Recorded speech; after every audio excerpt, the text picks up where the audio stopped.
You know Shaletta makes you laugh, but did you know Shaletta Brundage can also make you think and boost your business? Media personality, activist, and comedian Shaletta Brundage founded Shaletta Makes Me Laugh to celebrate and share the best of Black culture. It's a podcasting platform. You can download 10 weekly podcasts hosted by African American subject experts at ShalettaMakesMeLaugh.com or wherever you find your favorite podcasts. ShalettaMakesMeLaugh.com is also a production house, creating broadcast quality commercial content. And Shaletta and her team of storytellers create powerful promotional campaigns to get businesses the brand awareness they're looking for. Some of Minnesota's top businesses trust Shaletta, and you can too. Get out the word about your events and products and get in front of communities of color with ShalettaMakesMeLaugh.com. She's got the power to help your business.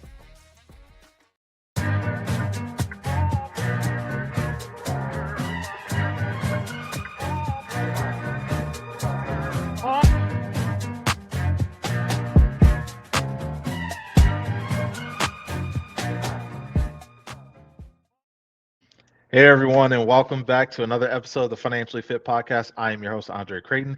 As always, you know I'm excited to be here with you all today. We got a fun one. We're bringing Michael Roberts back again. I'm sure you enjoyed listening to him last week. And, you know, as last week we talked about the origins of pressure and some of the things through the lens in our experience and how we got to where we got to, and really, you know, some of the trials and tribulations that we had to go through to get to where we are, and, you know, honestly continuing to reinvent ourselves. And today we're going to talk a little bit about, you know, the money that we didn't talk about growing up, and, you know, the silence around how money does real damage, and how that silence really can put you in a place of having a bad relationship with money and finances. So without further ado, I want to welcome Michael Roberts to the episode again, and look forward to our conversation today. Hey, Hey, what's going hey, on, man? How you hey, doing? man. I'm doing great. Just blessed. I've been given another day as well, so it's nothing but grace and gratitude on my plate, and I'm hungry. So I'm excited to be on today.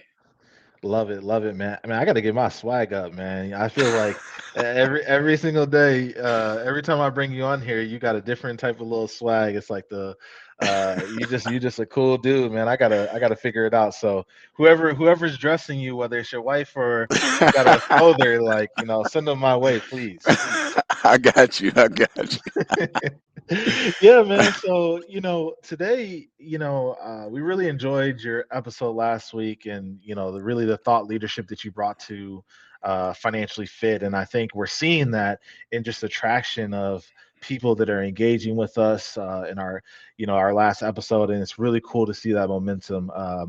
You know, and I think today, you know, I would really want to jump into, you know, how the silence around money when we were growing up, and how that, what damage that does, you know, really thinking about, from your perspective, what didn't anyone explain to you about money growing up? Like, what was your relationship like? So, my relationship was, I didn't fully understand money, and nobody broke anything down to me, and I didn't grasp the concept that, here in America, money makes money, right? We grow up, and majority of people are gonna grow up, what I mean, running a rat race and actually trading time for money, when that's not how money truly operates here in America. We are supposed to, let our money through these financial institutions make money for us, whether it's a high yield savings or a CD or some type of compound interest we can get from mutual funds and all this extra stuff, playing in the stock market and bonds and stuff like that. So money is supposed to, work for you, not against you.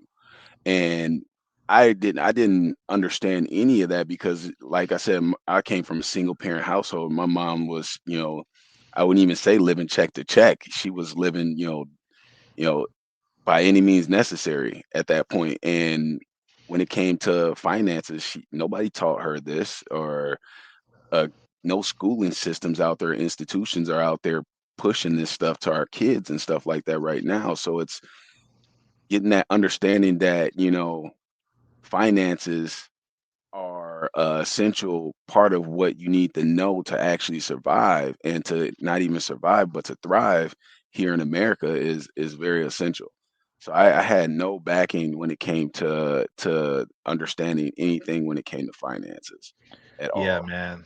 I can relate to that, man. Like I mentioned on the last episode, I grew up where my grandparents had a cabin, and that was pretty unheard of for, people in our culture, right? Like, You know. African American people to have, real estate back in, the 60s, 70s when my grandparents acquired that, right?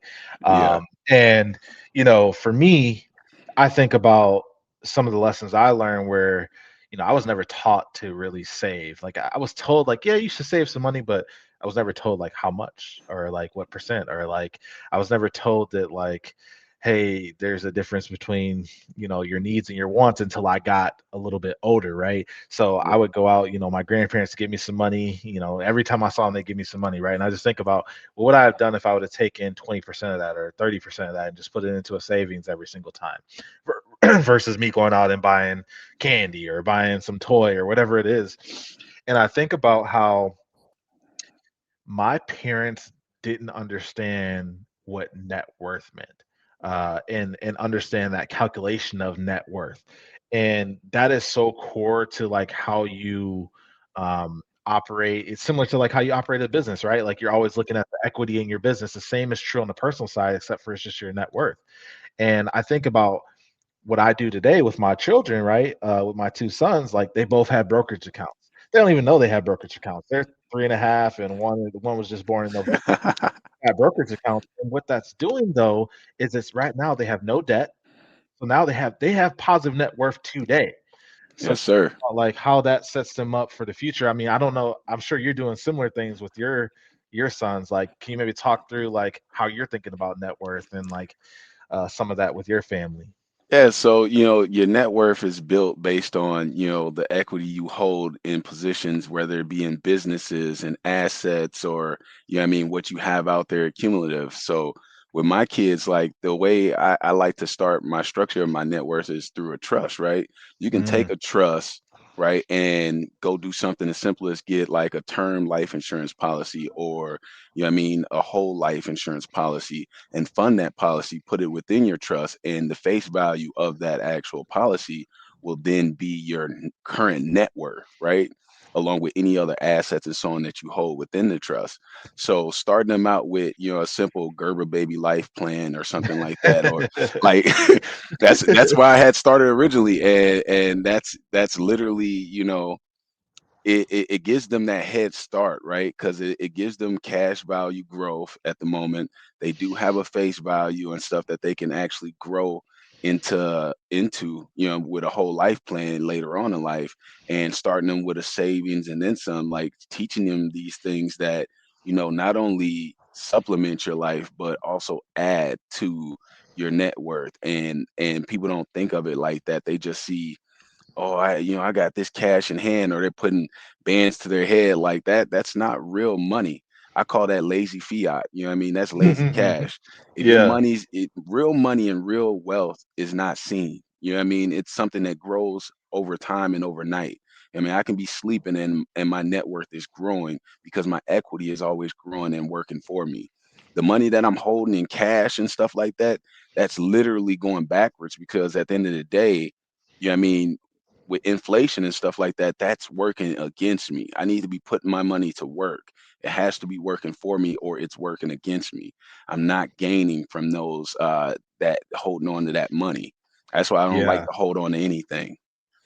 Yeah, I mean, I remember back when I was like first kind of, I was getting into accounting, and I graduated, got my first job, and I started talking to like financial advisors.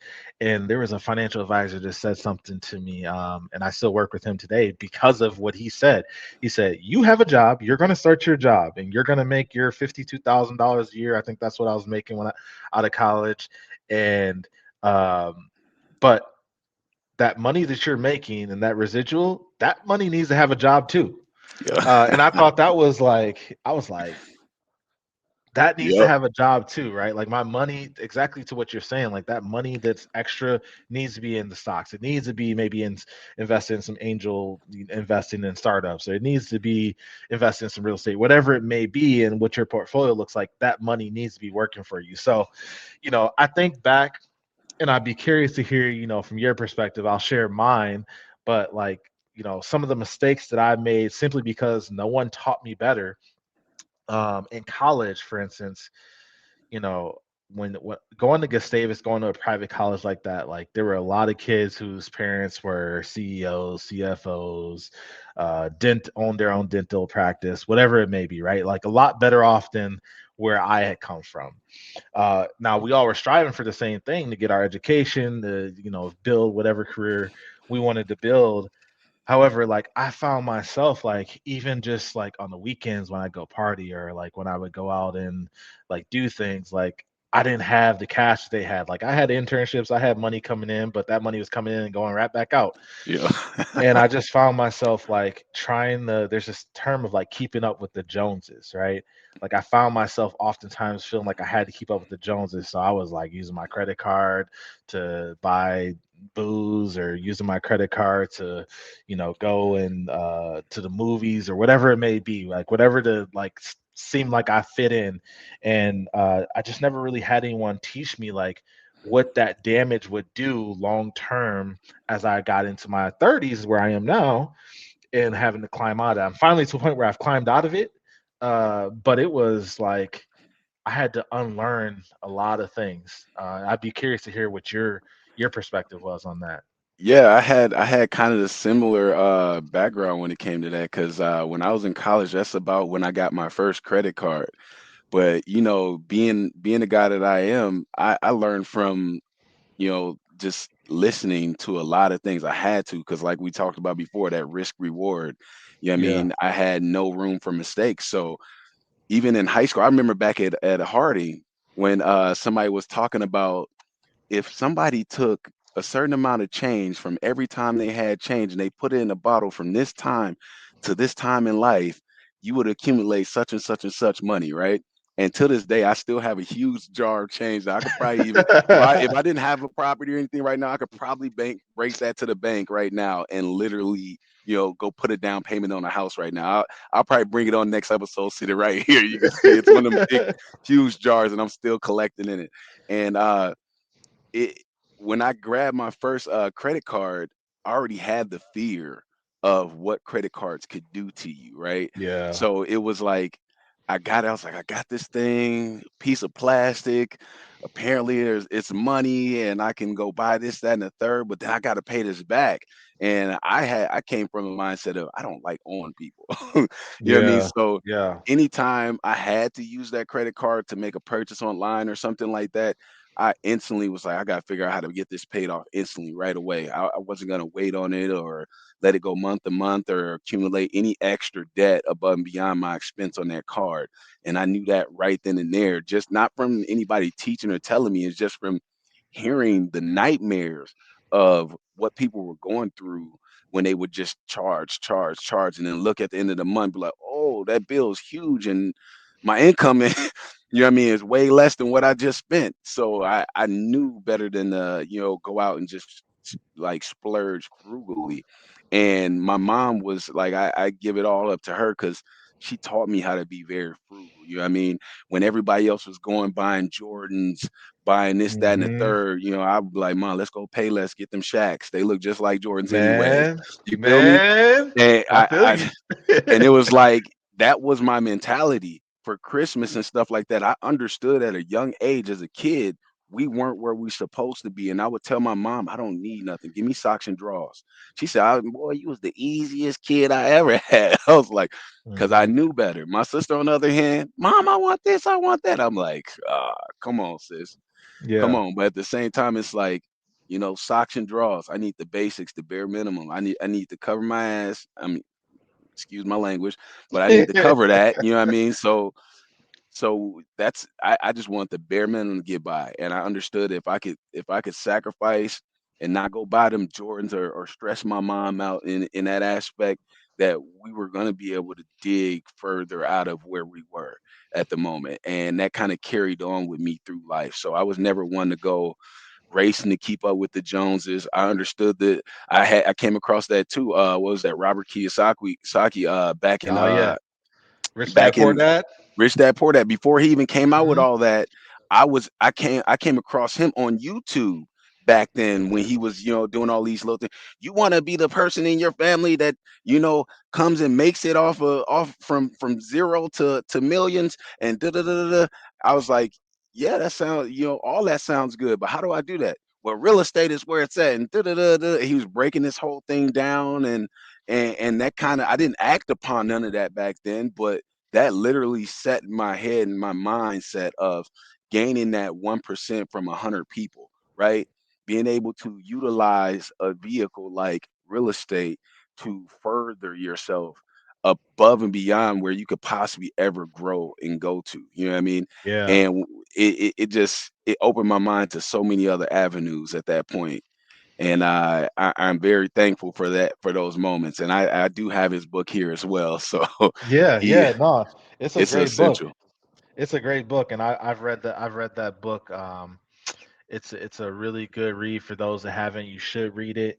I think we talked a little bit about credit cards, and I think it kind of segues us into what we should talk about next. And I want to be frank on this, like, and I've said this on the podcast as before. This is not a podcast where um, we take positions politically. I like to be in the middle as far as like just providing perspective. However, because we talk about finances, because we talk about how this affects real people, at times we have to cross the intersection of politics. And I think that leads us into some of the things that have been coming out this past week around, the Trump administration stating that they want to put a cap for a year at 10% on credit cards. And, my purview on that is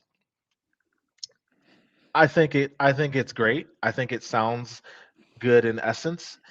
But at the end of the day, we're not solving the culprit of the issue.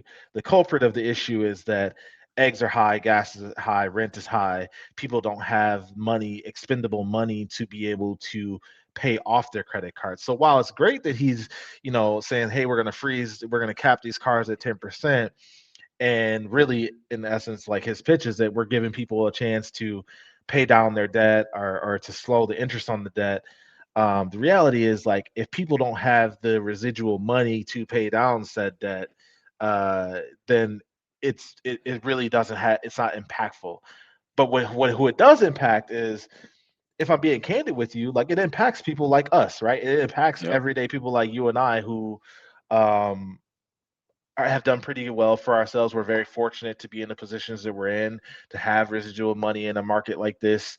If we did have credit card debt, it does allow us to be able to maybe position ourselves a little better and be able to leverage debt differently. Yep. But for people like my parents, I don't know what your mother's situation is, but people that in the communities that we grew up in Yes, sir. likely are not afforded that opportunity, or likely are still running up those credit cards. Like, while they'll see it on the back end with maybe some of the interest, it's only for a year, right? Yeah. So they're going to still pile these credit cards up, and then at the end of that year, it's going to go back to whatever interest rate. And don't be surprised if credit card companies say, hey, it was 19%, they dropped it to 10, now it's going to be 25% when we come back, right? They're going to find a Yep. way to recoup that. So um, what are your thoughts on it? Like, how did that resonate with you when you So heard that? when I heard it, I was like, okay, for 1 year, all right, that's a little, whew, 1 year, right? And at the end of the day, like right now, we're looking at most credit cards, are 20 to 30% interest. And the worse your credit is, you're more towards that 30% when you do get Mm-hmm. those cards. You know what I mean? So we're already at a disadvantage. And then where I see it is, if you do that, and he's not gonna be able to get that pass, you know what I mean, on an executive like level, he has to bring that to some legislation and through Congress and stuff to actually get that approved. The banks, private bank lenders and stuff, they're gonna look at him like, you can't force us to do this, that, and the third. Because Biden kind of did such a thing where he was trying to constrain them to say, hey, you can only charge $8. You can't max pass $8 on a late fee or whatever, whatnot. And they shot that down and pulled that out. This current administration, when they came into office, you know what I mean? So there was already some type of stipulations in place to kind of, mitigate some of these things. Uh, and at the end of the day, we kind of understand that, him limiting 10% doesn't do us any justice, because at the end of the day, guess what the banks are going to do? They're going to turn around and say, hey, now that we're limited, we have to tighten that hold on who we offer credit to now. So those Mm-hmm. people who had hard times getting credit cards in the first place, and I know a lot of them because, like I said, that's where we came from. They already have hard times getting credit as is now, and getting credit cards with any type of limits. They're getting credit cards with 250 limit, 500 limit, 700 something, you know what I mean? And then they spend, you know how quick you can easily spend 100% of that limit, and now you're looking at maxed out, your credit score goes down even further because now you got I don't even know the lowest grade you can get in that segment, you know what I mean? But like, you literally can, you're doing a disservice to those people, because then the credit card companies are going to tighten up that strain, you know what I mean, on these people and say, hey, we no longer can offer that. And now they're stuck with going to a, credit union or a quick and cash, one of these, loan sharks that's going to charge them way more than what they would have been charged for a credit card in the first place. So there's Yeah. got to be a better way to figure this thing out than just saying we're going to cap this stuff and then cap it for a year, right? A lot of people, that year span doesn't do too much for people. Like you said, it's mainly going to benefit the people that are like, more well off, that are like, yo, oh, so maybe I can carry this over, for a month, or I'm putting all my flips and stuff that I'm, flipping over on credit card. Now I'm only capped at 10%. I could put that in my budget and figure these things out and make things work for me better, instead of the people that it needs to be helping, what I mean, that are sitting with debt, currently. That's okay, but it's about the new people that are coming in, the younger generation who don't have credit built and constructed already, that are going to be hurt and that are going to be literally left out, because these credit card companies are literally going to tighten the doors and say, hey, you don't have a credit background history already. We're not looking to expand to those riskier markets right now anymore, because we currently have a cap of 10% and we're Yeah. restrained from our profits. So that's kind of how I see it. Yeah, I agree with you 100%. I think what's not being said out loud is, I used to work in banking, and one of the things as an accountant in banking, like we're always looking at the sensitivity. So we're looking at what's the interest rates on our deposits, what's the interest rates on our loans, right? And that margin between those, and that's really what drives, like when a credit union or a bank says, hey, we're going to have a money market at 5%, right? So now when credit cards are being compressed, well, now you're also going to start to see deposit rates be compressed, right? Yep. So now less money when you put money in the bank being made on that side. So like those are some of the things that are not being said out loud, and like people that don't live in the world that we live in, or have been fortunate to live in, don't know these things. Like I'm an accountant. I didn't know those things until I started working in banking. So I started really understanding and having to go through the practice of it, let alone someone that works in maybe construction or in a different field that maybe is not as focused on their finances. They're Yep. just, cutting a check week after week. So I think we gotta pay attention to what's not being said out loud. Like on the surface, like it looks great, like yeah, like I'm gonna get a cut, but what is there's always something behind it, right? There's always something else that's gonna give.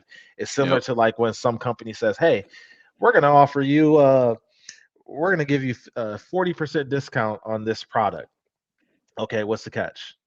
Right? There's Yep. always some type of catch to something and a reason why they're able to offer some promo.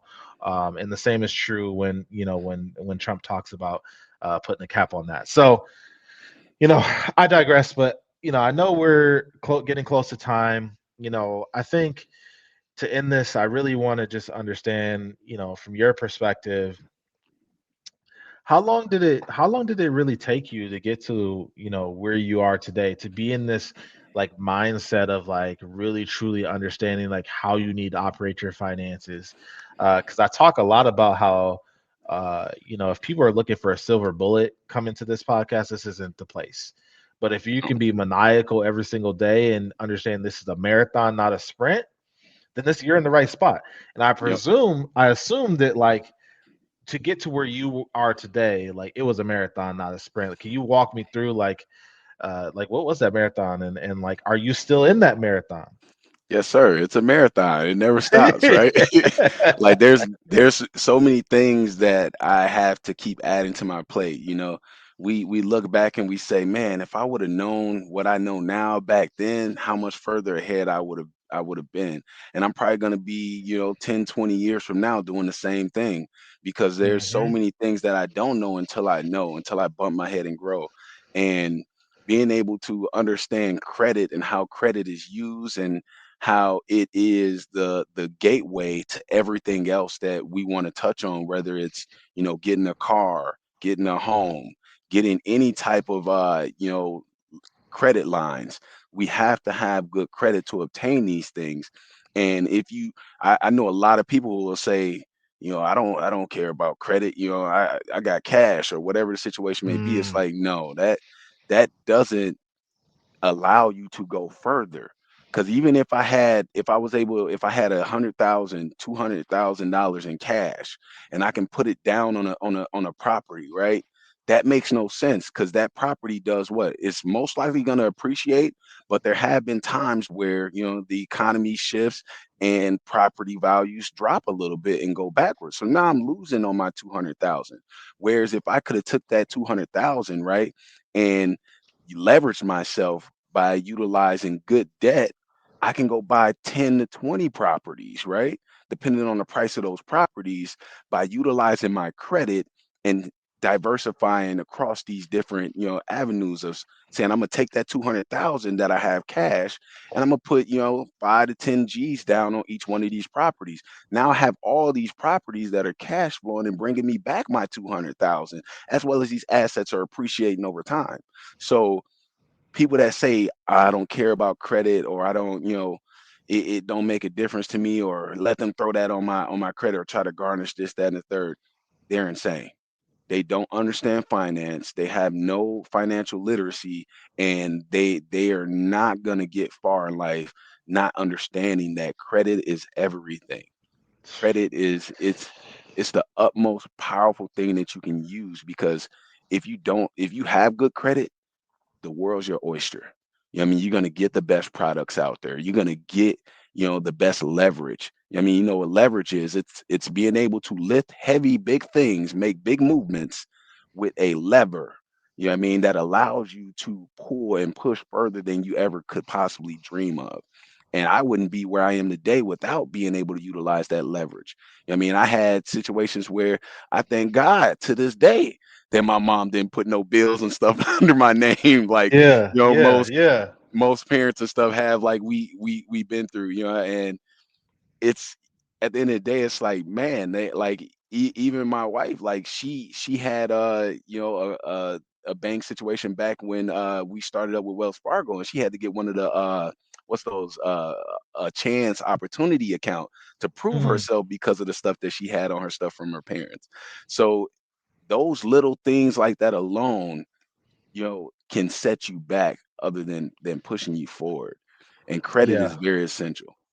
I concur with you, man. And man, you done opened up a can of worms because like I want to keep this podcast going, and I also know that we're at time, and I think my mind went right away to Dave Ramsey. I don't know Yep. what your experience is of Dave Ramsey, but like Dave Ramsey talks about you don't need debt. Like all you need is cash. Like and if you got cash and you got no debt, you can get whatever you want. We don't have enough time today to unpack that. We don't. I was almost a victim of Dave Ramsey as well. Um, yeah, we That's gonna the we gonna rich say we gonna. man. That's the rich man thought process. Like, yeah, if you got it like that, you got it like that. But if you don't, you have to leverage yourself to get further. Like I said, that makes sense when you know what I mean, because if you don't have debt and all these other things, you can actually, obtain things a lot easier, but you got the financing, the background, you're a trust fund baby. Where you're not a trust fund baby and you're getting it from the dirt, you have to have leverage to get further. You can't lift heavy things if you don't have the backing and the foundation. So when what he's speaking on, yes, he's right, he's correct, but at the same time, everything that he's saying doesn't fit everybody and where they're coming from. You have to have leverage and utilize leverage. It's thing between bad debt and good debt.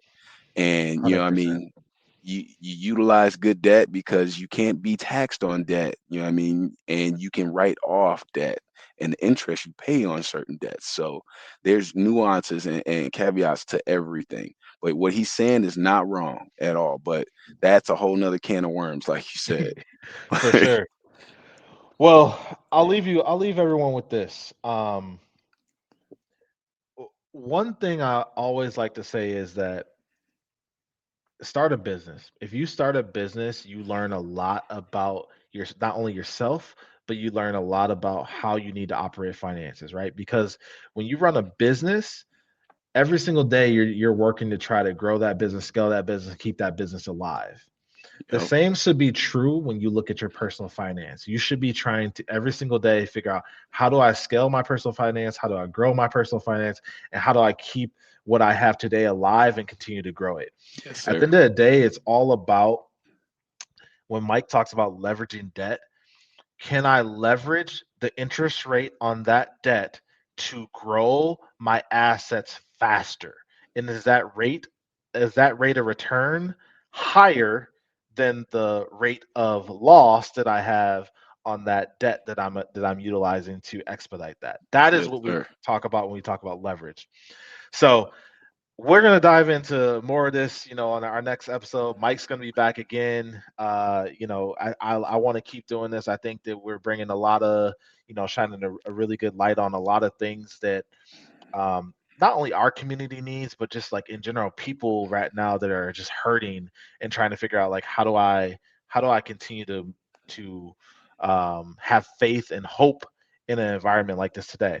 And Yes, sir. what I will tell you is the way that you continue to have that hope is by following this one principle, that it's not about how much money you make. The power is in how much money you keep. And me and Mike are going to teach you how to keep that money. Thank you so much for tuning in to the Financially Fit Podcast.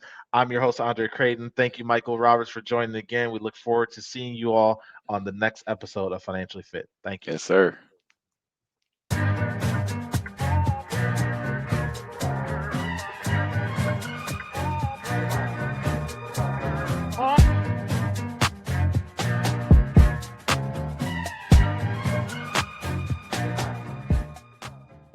Hey, it's your girl Shaletta. Are you over there running low on your insulin supply and worried how you're going to pay for it? Minnesota's Insulin Safety Net programs got you covered. If you have less than a 7-day supply of insulin, you can get a 30-day refill for just $35 at any Minnesota pharmacy. Go to mninsulin.org today, print out the application, complete the form, and just take it in to your pharmacy. Go to mninsulin.org. Want to own a home, especially your first? Well then, welcome home to the Old National Bank Down Payment Assistance Program. We're here to help you from start to finish and make getting a mortgage a little easier. Plus, you may be eligible for up to $15,000 to use toward your down payment. How's that for a little easier? Everyone deserves a place to call home and a bank to help get them there. Connect with an Old National mortgage lender to learn more.